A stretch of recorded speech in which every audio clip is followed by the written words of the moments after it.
함께 한번 기도하겠습니다. 사랑하는 하나님,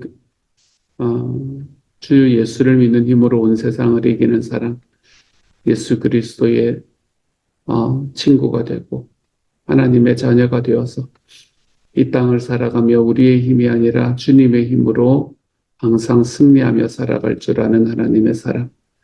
주님, 우리가 그런 사람들이 다 되어갈 수 있도록 주여 아버지 도우시고 인도하여 주시기를 소망합니다. 사랑하는 주님, 주 예수를 믿는 힘으로 온 세상을 이길 수 있도록 주님께서 도와주옵소서. 오늘도 살아가면서 하나님, 삶 속에 있는 어떠한 상황들 속에서도 내 주님께서 우리에게 맡겨주신 사명 붙들고 걸어가게 하여 주십시오. 주님, 내 삶에 있는 환경들을 바라보는 것이 아니라 주님이 나에게 주시는 우리 주님의 사명 바라보며 걸어가게 하여 주십시오. 영혼 구원에서 제자 양육해라. 주님, 가서 제자 삼아라. 사랑하는 주님, 하나님의 교회를 세우는 일을 하나님 우리의 삶에 힘써서 살아가는 하나님의 사람 되게 하여 주옵소서. 예수님 이름으로 기도합니다. 아멘. 하나님이 우리에게 주시는 말씀 요한계시록 13장 1절부터 10절까지의 말씀입니다.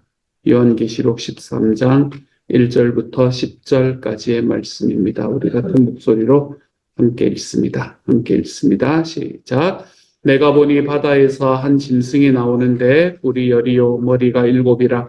그 뿔에는 열 왕관이 있고 그 머리들에는 신성모독하는 이름들이 있더라. 내가 본 짐승은 표범과 비슷하고 그 발은 곰의 발과 같고 그 입은 사자입 같은데 용이 자기의 능력과 보좌와 큰 권세를 그에게 주었더라. 그의 머리 하나가 상하여 죽게 된 것 같더니 그 죽게 되었던 상처가 나음에 온 땅이 놀랍게 여겨 짐승을 따르고 용이 짐승에게 권세를 주므로 용에게 경배하며 짐승에게 경배하여 이르되 누가 이 짐승과 같으냐 누가 능히 이와 더불어 싸우리요 하더라.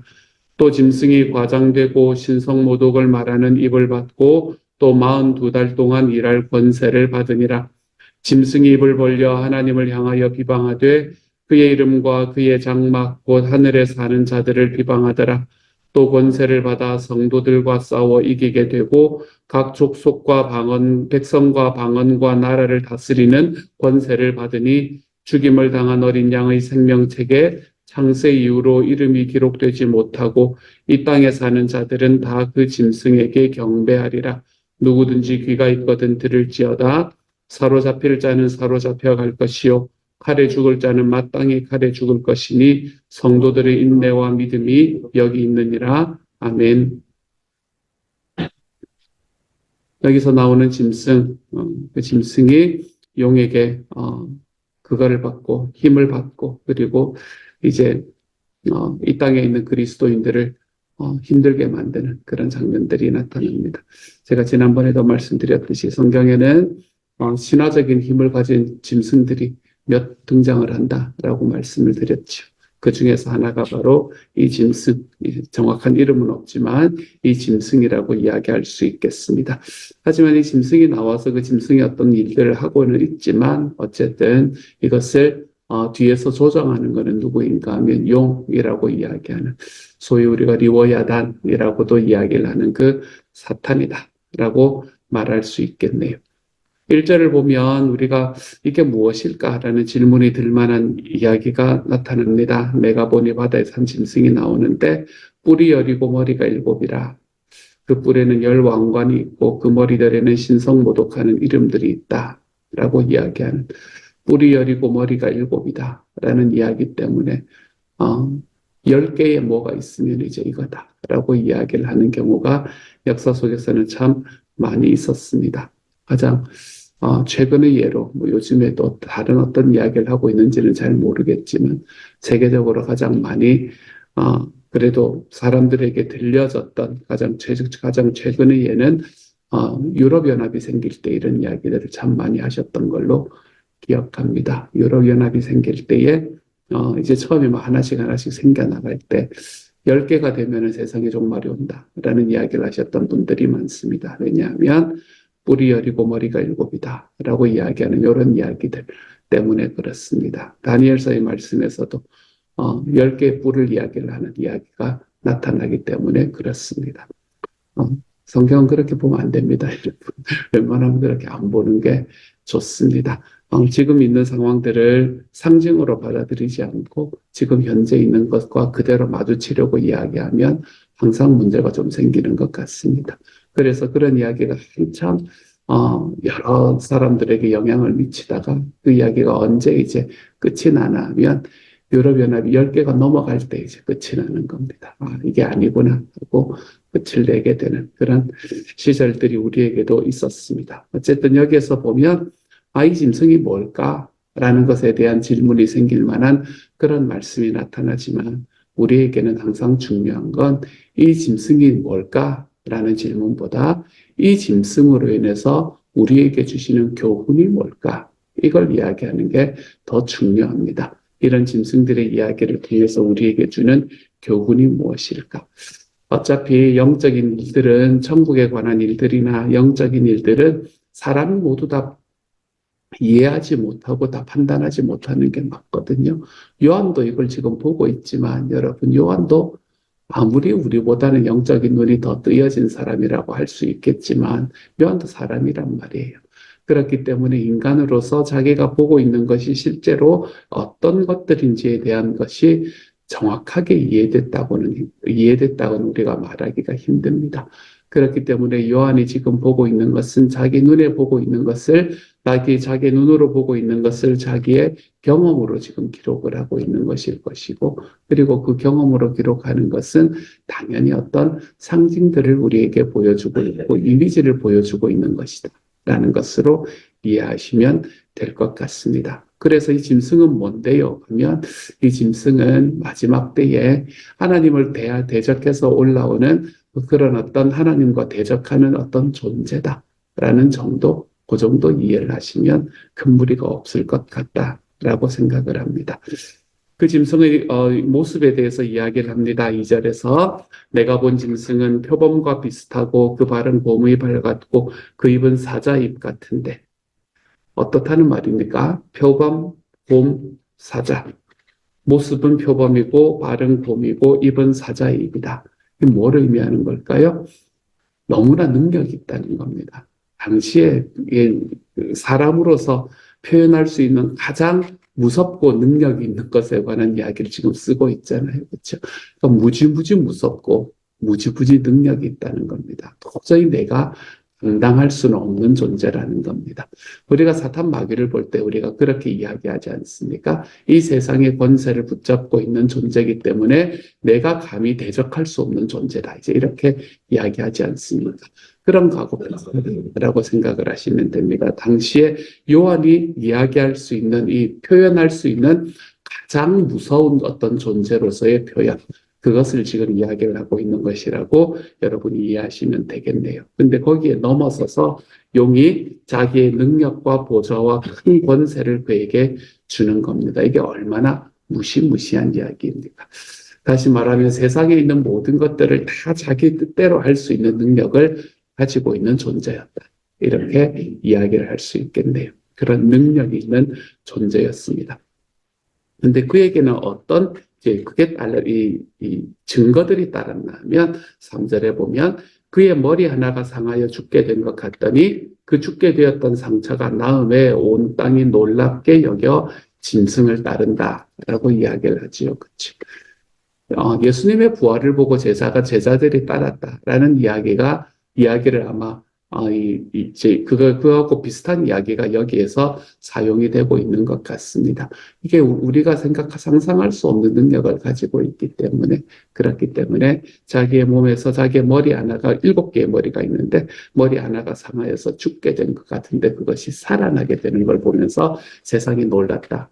큰 병에 걸렸다가 다시 회복된다거나 이런 일들을 이야기를 하고 있는 거겠죠. 그러고 보면 우리가 이단을 이야기를 할 때 이단이 극악에 퍼지는 가장 핵심적인 이유는 그 시작할 때쯤에 항상 이런 기적들, 소위 말하는 기적들과 이적들이 나타나는 것 같은 일들을 행하면서 이단이 많이 퍼져나가는 것을 보게 됩니다.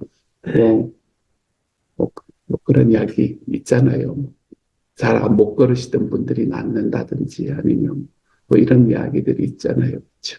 그러니까 이단이라고 이야기하는 이 존재들이 가는 이제 그 교리나 이런 것들만으로 이제 사람들에게 다가가는 것이 아니라 이런 기적들과 이적들로 다가가는 경우가 많이 있거든요. 그런 게 나타날 때 이제 사람들이 거기에 관심을 가지고 놀랍게 여기기 때문에 그런 것 같습니다. 그래서 아마 이 짐승에게도 그런 일이 있었지 않을까라고 생각이 드네요. 그리고 그것이 그냥 그거 한 게 아니라 이 굉장히 작은 어떤 로컬에서 일어난 게 아니라 온 세상 사람들이 놀랍게 여겼다. 온 땅이 놀랍게 여겼다 했기 때문에 정말로 많은 사람들에게 보여지는 그런 일들을 이야기를 하고 있는 것 같아요.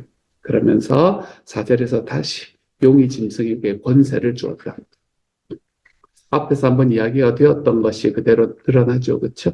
근데 아무리 이적이 있고 아무리 상처가 났고 죽게 된 것 같던 것이 다시 살아나는 일이 있다고 하더라도 그 능력이 어디서 왔냐면 용에게서라고 이야기를 하고 있습니다. 한 가지 그 감각을 뭔가 하면 머리가 상하여 죽게 된 것 같다니 라고 이야기한다는 것, 또 하나의 우리 이 포인트 중에 하나라고 이야기할 수 있겠습니다. 사람의 생명을 좌지우지하는 건 하나님이거든요. 그렇기 때문에 죽은 자를 살릴 수 있는 능력은 하나님밖에 없습니다. 성경을 바라봐도 마찬가지고요.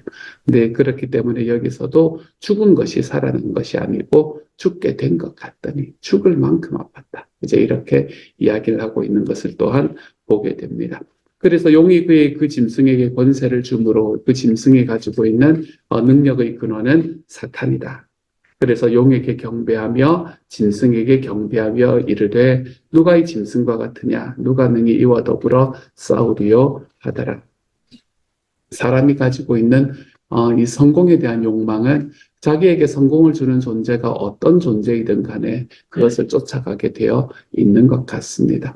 우리 그거 보통 이야기하고 있는 말 중에서도 왜 악마에게 영혼을 팔았다. 뭐 이런 이야기들을 하기도 하고 그렇지 않습니까? 그렇죠. 자기 인생의 성공과 자기 인생의 안락을 위해서라면 우리는 악마에게 영혼을 파는 것이 너무 자연스러워져 있는 세상을 살아가고 있는 것 같습니다. 왜 그럴까라고 생각해 보면 사람들의 마음에 우리가 살아가는 이 세상이 전부라고 생각하기 때문에 그러는 것 같아요. 이 세상이 전부라고 생각하니까 여기서 성공하고 살아가는 것이 전부거든. 그게 everything이거든. 그렇기 때문에 이 세상에 살면서 자기의 안락과 자기의 성공을 위해서라면 악마에게 영혼을 파는 것도 두려워하지 않는 겁니다. 이런 게 하나도 두렵지가 않습니다. 나 때문에 주변 사람들이 더 힘들어지고 나 때문에 공동체가 어그러지는 일이 있다고 해도 하나도 힘들지를 않습니다. 왜 그런가 하면 이 세상이 전부기 때문에 그래요. 이 세상이 전부기 때문에 내 삶의 전부는 뭔가 하면 내가 살아가는 전부인 이 땅에서 성공하고 더 편하게 살아가는 것이 모든 것이기 때문에 우리는 악마에게 영혼을 팔아서라도 좀 더 성공하고 좀 더 부유하고 좀 더 편안하게 살려고 노력하게 되는 것 같아요. 돈과 성공은 우리를 편안하게 만들어줄 수는 있는 것 같습니다. 저는 100% 공감하거든요. 우리가 좀 더 편안하게 만들어줄 수는 있습니다. 뭐 예를 들어서 이제 비행기를 타는데 이코노미를 타는 게 아니라 비즈니스를 탄다든지 아니면 뭐 1등석을 탄다든지 이렇게 우리가 좀 더 편안하게 만들어줄 수 있는 힘은 있는 게 맞는 것 같아요. 하지만 그것이 뭐 그렇다고 해서 내가 하루 8끼를 먹으면서 살아갈 수는 없는 일이잖아요. 그렇죠? 우리는 여전히 아무리 뭐 그렇다고 해도 여전히 라면 좋아하는 사람은 라면 좋아하고 떡볶이 좋아하는 사람은 떡볶이 먹으면서 살고 저는 그런 것 같아요. 아무리 봐도. 뭐 그게 뭐 좀 더 나은 걸로 만들고 아니고 이런 것들을 넘어서서 우리의 삶에서 하나님께서 주시는 이 행복이라고 이야기를 하는 것이 그런 데서 오는 게 아니구나 하는 걸 깨달을 때가 참 많습니다. 우리가 살아가는 세상이 우리의 삶의 전부라고 한다면 우리는 어쩌면 여기에서 내가 더 많은 것을 가지고 살아가는데 세상이 이야기하는 그 프레임, 세상이 이야기하는 그 패러다임, 돈이고 성공을 가지는 것이 너의 인생의 전부다라고 이야기하는 그 패러다임에 꽉 갇혀서 살아갈 수밖에 없을 겁니다. 우리가 믿는 하나님도 내가 이 땅에서 성공하기 위해서 존재하는 것으로 이해할 수밖에 없을 겁니다. 그렇기 때문에 내가 예수를 믿고 살아가는 세상에서의 삶이 좀 힘들고 어려워지는 것 같은 때에 예수님을 등지는 사람들을 우리가 보는 게 바로 그런 이유 때문이겠지요. 근데 하나님께서 우리에게 주시는 이 세상은 우리의 삶의 전부가 아닙니다. 우리에게는 우리가 이 땅에서의 삶을 살아가고 난 이후의 세상이 존재한다라는 게 너무나 분명합니다. 그리고 그 세상은 우리가 이 땅에서 살아갔던 삶의 방식에 따라 그 세상이 결정된다는 것도 분명해요. 그리고 그것의 가장 핵심에는 무엇이 있냐면 우리의 능력이 아니라 당신의 능력으로 우리를 구원하실 수 있는 예수 그리스도를 내가 믿었느냐, 그렇지 않느냐. 이것이 우리의 삶의 가장 핵심이 된다는 것도 분명합니다. 내가 이 땅이 전부가 아니다라는 것을 안다면 우리는 이 땅을 살아갈 때 뭐라고 생각을 하면서 살 수밖에 없나 하면 내가 장차 올 나의 삶을 준비하면서 살아가는 삶이라고 밖에는 이해를 할 수가 없습니다. 그렇기 때문에 하나님 앞에 헌신하고 하나님 앞에 힘써서 살아가는 삶이 하나도 힘들거나 억울해지지가 않는 겁니다. 우리가 주님 앞에 가서 내 하나님 앞에 무엇을 이야기하면서 살아갈 것인가? 사랑하는 여러분, 저는 저와 여러분이 좀 이것에 대한 생각을 분명히 가지고 살아갔으면 좋겠습니다. 내가 하나님 앞에 무엇을 말하며 살아갈 것인가? 내가 주님 앞에 갔을 때에 무엇을 말할 수 있을까? 주님이 소원하시는 것은 이 땅에 있는 모든 사람들이 다 주님께 돌아오는 것과 하나님의 교회를 이 땅에 세우는 것이 주님의 소원인데 나는 이 땅에서 내가 어떻게 하면 좀 더 편하게 살 수 있을까? 나의 편안함 때문에 사람들과의 관계도 그것을 중심으로 판단하고 내가 살아가는 삶 속에서 내가 가지고 있는 소유에 대한 생각도 나의 편안이라는 그 잣대 하나로 판단하며 살아가며 그렇게 살아가지는 않는다. 저는 오늘이가 한번 돌아보았으면 좋겠다라는 마음이 있습니다. 오늘의 말씀에서 하나님께서는 우리는 이 땅이 전부가 아니다. 그런데 나는 내 입은 그렇게 이야기하면서 내 말은 이 땅이 전부인 것처럼 생각하고 살아가지는 않는가.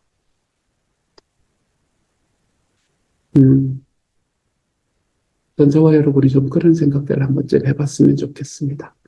이 질문들, 질문을 자꾸 바꿀 수 있을 겁니다. 똑같은 질문 계속 바꾸는 거니까. 나는 내 삶의 어느 정도의 부분이 우리 주님의 소원을 위해서 살아가고 있을까? 얼마나 살고 계시는 것 같으세요? 몇 퍼센트나? 저도 그런 질문을 하면 좀 부끄러워지기 시작하는데, 사랑하는 여러분, 우리가 이 땅을 살아가면서 좀 주님께서 우리들의 삶에서 주신 그 주님의 소원에 합당하게 살아가십시다, 여러분. 그래서 내가 이 땅이 전부가 아니라 내 주님께 갈 날이 있는데, 그때 내 주님 앞에서 뭐라고 말할까? 여러분, 이것 좀 준비하면서 살아가는 삶을 살아가십시다. 그래서 이 땅에서 살아가는 과정 속에서 정말로 나의 성공을 위해서 딱 그거잖아요. 용이 짐승에게 권세를 주니까, 그러니까 그 짐승이 너무나 놀라운 것 같으니까 사람들이 저것 따르면은 내가 내 삶이 더 편안해지겠구나 해서 용에게 경배하고 짐승에게 경배하잖아요. 누구를 다 잊어버립니까? 하나님 잊어버립니다. 왜 하나님 잊어버립니까? 나한테 이익이 되지 않을 것 같으니까. 내가 이 땅에서 살아가는 삶 속에 나에게 이익이 되는 것을 쫓아 살다가 내 하나님까지도 버리는 곳까지 걷지 말고, 사랑하는 여러분, 내가 이 땅에서 살아가는 삶은 내 주님 앞에 섰을 때 말할 것을 준비하는 기간이다. 이걸 기억하십시다. 지금 내가 하나님 앞에 서면 나는 하나님 앞에 뭘 이야기하며 서실 겁니까? 그곳에서 주님, 제가 주님의 소원을 위해서 힘써 목장했습니다. 이런 이야기가 우리 입술에서 고백이 될 수 있기를 소망합니다. 주님, 제가 주님의 소원을 위해서 힘써 공동체를 사랑했습니다. 우리가 그런 이야기들 좀 하면서 살아갈 수 있는 주님의 사람이 되었으면 좋겠습니다. 우리의 삶에서 내가 내 마음에 있는 고민들, 내 마음에 있는 이런 것들 계속 고민하다가 왔습니다. 이런 것 말고요, 여러분. 우리 하나님께서 주시는 그 하나님의 능력 딱 붙들고 주님께서 주신 말씀이 진짜다라고 딱 확정하고 내 삶에 이제 순종의 길을 걷다 왔습니다. 여러분, 이런 이야기가 우리의 삶에서 나타날 줄 아는 하나님의 사람이 되었으면 좋겠습니다. 그렇게 좀 삽시다. 그렇게. 내가 오늘 하루하루 살아가는 돈 벌다 왔습니다. 그게 너무나 중요하지만 여러분, 그 이야기를 좀 넘어서는 하나님의 사람들이 되어갈 수 있기를 우리 주님의 이름으로 축복합니다. 그리고 났더니 그 짐승이 성도들을 핍박하는 이야기가 6절부터 나타납니다. 그렇게 6절부터 나타나는 과정 속에서 가장 핵심적인 이야기는 10절의 말씀이죠. 사로잡힐 자는 사로잡혀갈 것이요 칼에 죽을 자는 마땅히 칼에 죽을 것이니 성도들의 인내와 믿음이 여기 있느니라 이야기합니다. 여기서 사로잡힐 자는 사로잡혀가고 칼에 죽을 자는 마땅히 칼에 죽을 것이니, 그러니까 마치 잘못한 사람들이 받는 인과응보 같은 이야기가 있지만 그 말이 아닙니다. 그렇죠? 성도들이 그렇게 될 거라는 겁니다. 용에 의해서, 짐승에 의해서 성도들이 그렇게 될 거라는 거예요. 하나님을 믿는다는 이야기 때문에 사로잡혀갈 거고, 하나님을 믿는다는 일 때문에, 예수님을 믿는다는 말 때문에 칼에 죽을 자는 칼에 죽을 거라는 거예요. 근데 그 가운데서 무엇이 드러나나 하면 하나님께서 그 모든 것들을 화끈하게 다 없애시고 성도들을 승리케 만드시는 게 아니라 그 과정에서 성도들의 인내와 믿음이 빛나게 된다는 거예요. 여러분의 삶 속에서도 저의 삶 속에서도 버텨야 하는 순간이 있습니다. 사랑하는 여러분, 하나님의 이름으로, 예수 그리스도의 이름으로 인내와 믿음을 우리의 삶에 붙들고 걸어가 볼 줄 아는 하나님의 사람들이 다 되어 가시기를 우리 주님의 이름으로 축복합니다. 여러분의 삶에 있는 과정 속에 아픔이 있을 때 그 아픔이 내가 예수님을 믿는 믿음 때문에 우리 주님을 쫓아 살아가고자 하는 삶 때문에 우리에게 다가오는 아픔이 될 수 있기를 소망합니다. 내가 좀 더 많이 가지기 위해서, 내가 좀 더 편하게 살려고 하다가 나에게 다가오는 아픔, 이런 거 말고요, 여러분. 우리 주님의 소원을 좀 이루다가 받는 아픔들, 내 주님께서 사랑하라 하셔서, 용서하라 하셔서, 사랑하다, 용서하다, 내 마음속에 받는 아픔들, 내 하나님께서 내 삶 속에 우리 주님 앞에 좀 더 헌신하라고 이야기하셔서 내가 주님께 헌신하다 보니 내 삶에 다가오는 아픔들, 여러분, 이런 아픔들과 고난들이 우리의 삶에 좀 있을 수 있기를 바랍니다. 그런 고난과 아픔들이 우리의 삶을 채워서 우리의 삶 속에 인내와 믿음을 하나님 앞에 보여드릴 줄 아는 하나님의 사랑. 사랑하는 여러분, 저는 저와 여러분이 좀 그런 길로 걸어가 볼 줄 아는 하나님의 사람이 다 되어 가시기를 우리 주님의 이름으로 축복합니다. 같이 한번 기도합시다. 사랑하는 하나님, 주님 앞에 충성하며 살아가고 싶습니다. 하나님, 나의 이익을 위해서, 내가 살아가는 삶의 편안을 위해서 하나님, 그게 어떤 존재가 되었건 나에게 이익을 가져다 주는 것이면 그냥 이리저리 뛰어다니며 그것들을 경배하는 삶이 아니라 주님, 제 삶 속에서 하나님 앞에 헌신하고 주님 앞에 섰을 때에 내 삶이 우리 주님께 말할 것들을 내 삶에 채우며 살아가는 하나님의 삶. 주님, 저는 제가 그런 사람이 되어갈 수 있도록 길을 소망합니다. 하나님께서 함께 하여 주셔서 이 땅을 살아가며 인내하는 믿음, 그런 게 필요하다면 내 주님을 믿기 때문에, 내 주님을 믿기 위해서 주님 인내하는 믿음, 내 주님의 소원을 좀 이루기 위해서 주님, 우리는 우리 삶 속에 하나님의 소원을 과연 얼마나 생각하며 살아갑니까? 주님, 저는 얼마나 생각하며 살아갑니까? 주님, 저의 기도는 우리 주님의 소원을 이루어드리기 위해서 얼마나, 하루에 도대체 몇 분이나 하나님, 저는 우리 주님과 함께 살아가는 겁니다. 하나님, 다시 저의 삶을 돌아보게 하시고 다시 주님 앞에 담대함으로 내 주님의 소원조차, 내가 이 땅을 살아가는 것은 결코 이 땅에서가 전부가 아니라 내 주님 앞에 섰을 때 말할 것을 준비하는 삶이라는 것을 기억하고 내 주님 앞에 말할 것을 준비하며 살아가는 사람이 되도록 하나님 도우시고 함께 하여 주옵소서. 모든 말씀 우리 주님 예수님 이름으로 기도드립니다. 아멘.